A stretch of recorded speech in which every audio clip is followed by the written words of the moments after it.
Perdre 5 kilos en un mois, c'est possible. Et aujourd'hui, je vais te montrer exactement ce que tu dois mettre en place, étape par étape, pour que tu puisses atteindre toi aussi ce résultat. Le tout en mangeant plus. Ok. Tu vas voir, ça paraît fou, mais pourtant, c'est la stratégie qu'on va mettre en place. Et donc, du coup, sans déficit calorique. C'est vraiment la première chose que tu vas devoir mettre en place pour justement commencer ta perte de poids. Si tu as pour objectif de perdre 10, 20, 30, 40, voire même 50 kilos, qu'aujourd'hui tu as vraiment envie de sortir de l'obésité, je vais te montrer un principe essentiel par lequel tu vas devoir absolument passer. Donc la première étape, ça va être de remonter les calories. Une situation dans laquelle je retrouve beaucoup de personnes, beaucoup d'hommes obèses que je coach, c'est qu'ils ont des calories trop faibles, un apport calorique total trop faible. Donc pour rappel, les calories, c'est la représentation de l'énergie que te donne chacun des aliments que tu consommes. Et ce qui est dangereux, c'est de consommer moins que ce que ton corps a besoin. Donc pour ça, il va falloir que tu manges à ton TEE, donc ton métabolisme total. C'est-à-dire que voilà, ton métabolisme, c'est ta consommation de calories dont ton corps a besoin pour pouvoir bien fonctionner, okay, pouvoir produire de la chaleur, digérer des aliments, pouvoir faire toutes les activités que tu as à faire dans la journée. Et je parle bien de TEE, de vraiment métabolisme total. Aujourd'hui, on va pas rentrer en détail, mais je te laisserai regarder sur internet vraiment les calculs pour que tu puisses faire ça de ton côté, sinon ce serait bien trop long. Mais sache que ton métabolisme total, c'est vraiment les besoins en termes de calories dont tu as besoin pour que ton corps fonctionne correctement. Et on en vient justement à ça, c'est que pour que tu puisses perdre du poids et que tu apprennes à ton corps à brûler du gras, il va falloir d'abord que tu le nourrisses correctement.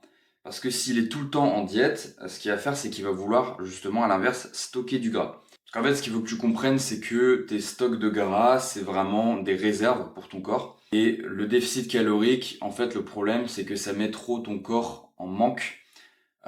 Et tout simplement, quand tu es en manque de ressources, quand tu es en manque de nourriture, et ben le réflexe normal pour ton corps, se préparer justement une prochaine famine en fait, en faisant des réserves pour éviter d'être justement en déficit. Donc en fait, ça encourage justement ton corps à stocker du gras plutôt que d'en perdre. Donc ça peut être une des dérives assez dangereux. Donc pour ça, tu consommes des calories jusqu'à ton métabolisme basal. Donc forcément, il va falloir que tu calcules tes calories. Donc pour ça, rien de mieux que l'application MyFitnessPal ou Yazio. C'est le même principe, ils ont aussi le plan gratuit où tu peux calculer tes calories. Moi personnellement, j'utilise MyFitnessPal, ça marche très bien.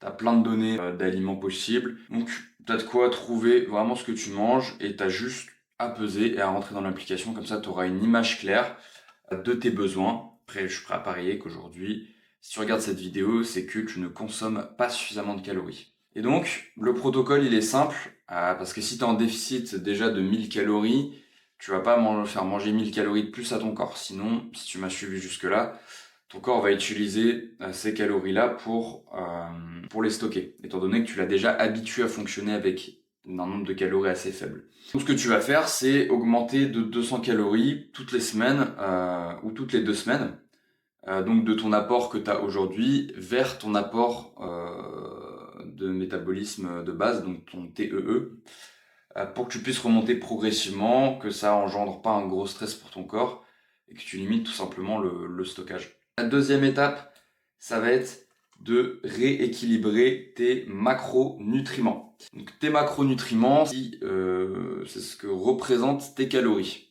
C'est-à-dire que tu as les protéines, les lipides et les glucides. Les glucides, c'est tout ce qui est féculent, sucre. Lipides, c'est les graisses, donc noix, avocat, etc. Huile. Et protéines, ça va être les viandes, fromage, etc. Donc c'est réparti en 3 catégories et en termes de protéines et de lipides, les besoins sont fixes parce qu'ils dépendent de notre poids de corps notamment. Donc pour les protéines, tu vas manger 1,7 g par kilo de poids de corps et lipides 1,1 g par kilo de poids de corps. Donc en fait, c'est simple, tu prends un 7 fois ton poids du corps et tu vas obtenir ton grammage à atteindre dans la journée. Okay, là, c'est vraiment comme le TEE, c'est des calculs pour la journée. C'est là que tu vas te rendre compte qu'il va falloir que tu manges équilibré. Tu vas te rendre compte de ce que c'est que de manger équilibré. C'est pas avoir des légumes, c'est pas forcément avoir des aliments bio, etc. C'est justement avoir cet équilibre-là en macronutriments. Parce que voilà, tes calories, tu peux les atteindre uniquement en glucides ou avec des aliments transformés qui ont beaucoup trop de lipides, etc. Si justement, t'as pas d'objectif d'équilibre des macronutriments avec. Donc ça va te demander forcément d'avoir un focus sur les aliments bruts. Pour justement atteindre ton quota de protéines, tu vas te rendre compte qu'il va te falloir manger des aliments peut-être un peu plus complets, un petit peu plus riches, comme un petit peu plus d'haricots, de lentilles, de la viande aussi, peut-être un peu plus de fromage, etc.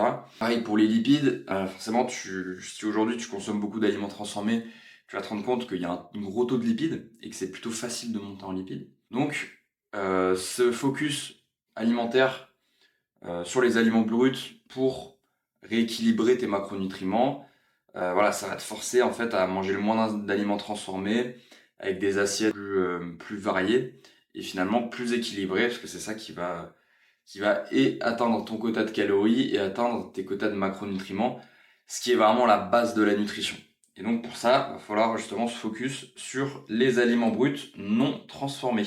Et enfin, dernier point, si tu fais du renforcement musculaire à côté, parce que là, vraiment, je pars du principe que c'est le premier mois.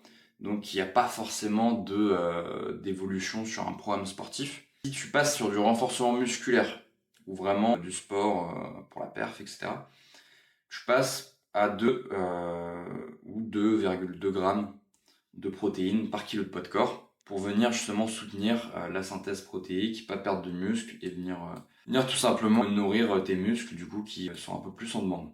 Et enfin, troisième et dernière étape, c'est d'augmenter l'activité physique. Et là, je parle d'activité physique, pas d'activité sportive. L'activité physique, en fait, c'est ce que tu dépenses dans ta journée, autre que le sport et ce que ton corps consomme pour tes fonctions vitales, digestion, chaleur, etc.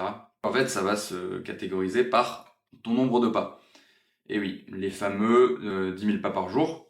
Donc ça, c'est l'objectif, hein, comme ton TE, l'objectif qu'il faut que tu atteignes sur le long terme. Donc 10 à 12 000 pas par jour, qui est une grosse dépense et qui va te permettre de directement puiser dans les réserves de graisse, contrairement au sens sportif, parce que le sport, on part du principe que là, ça va être des activités plutôt intenses, soit modérément intenses, ce qui va principalement mobiliser les glucides et donc les sucres pour ton corps. Et au contraire, les activités qui vont être prolongées et vraiment à intensité faible, elles vont directement utiliser les lipides en termes de source d'énergie. En fait, les pas, ça rentre clairement dans l'objectif et ça vient pile poil puiser dans les réserves de graisse, tout en augmentant le métabolisme. Parce que du coup, ton métabolisme forcément va augmenter.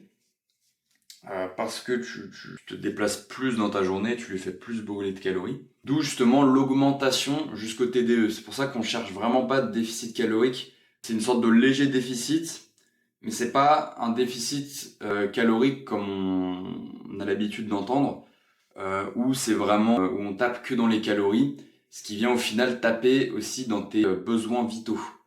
Et c'est là justement tout l'équilibre de cette méthode-là, c'est qu'on va vraiment remonter les besoins pour avoir vraiment des besoins, c'était tes besoins physiques remplis. Et avec ça, on va venir rajouter une dépense qui, comme je te dis, vient taper directement dans les réserves de graisse pour justement avoir cet effet brûle calories et perte de gras. Parce que ce qu'il faut savoir aussi, c'est que manger plus va faire augmenter ton métabolisme. Et c'est justement manger moins sous tes besoins qui va le faire ralentir. Donc en fait là on a un combo gagnant. Si tu augmentes les calories, tu nourris ton corps, il est stable, il est plus apte à perdre du gras et ça augmente le métabolisme. Et on vient rajouter de l'activité physique douce, donc que tu peux faire sans fatigue, qui va augmenter ton métabolisme, ce qui en fait tu as vraiment un terrain optimal pour la perte de gras. Et donc, comme pour le reste, tu vas commencer tranquillement. Donc avec un plus 5000 pas par jour pour commencer. Hein, donc comme pour les calories, première semaine, imaginons, tu vas faire plus 200 calories et plus 5000 pas pour commencer. Déjà avec ça, tu vas déjà voir tes premiers changements. Et comme pour les calories, t'augmentes de plus de 1000 pas chaque semaine ou toutes les 2 semaines. Moi, je te conseille plutôt toutes les 2 semaines parce que 2000 pas, c'est vraiment beaucoup. Surtout si tu fais plus de 100 kilos, alors que tu brûles bien plus de calories pour un même nombre de pas qu'une personne qui ne fait pas ce poids-là. Donc, je te conseille toutes les 2 semaines. Et encore une fois, dans l'objectif du coup de tes calories, d'atteindre vers ce TEE et des pas pour atteindre vers les 10 à 12 000. Donc avec ça, tu as un protocole qui va te permettre de rapidement pouvoir perdre tes 5 kilos en un mois. Et avec ce rythme-là, si tu continues, en 2 mois, tu perds 10 kilos. Puis c'est comme ça que tu arrives sur le long terme, sur 6 mois, à atteindre des grosses pertes de poids, du 20, 25, voire même 30 kilos en 6 mois, c'est largement faisable. Donc encore une fois, sans se priver, sans déficit calorique, je veux que tu retires ce mot de la tête. Et que là, tu te concentres vraiment sur remonter les calories. Tu brises tes fausses croyances. Tu te dis, j'ai besoin de manger plus, même si on me dit que c'est l'inverse. Il faut que je mange plus pour pouvoir perdre du poids. C'est super important. N'hésite pas à liker la vidéo, si ça t'a plu, à la partager à une personne en situation d'obésité que tu connais, afin de pouvoir aider le plus de personnes possible à sortir de l'obésité. En attendant, abonne-toi. C'était Sam, à la prochaine.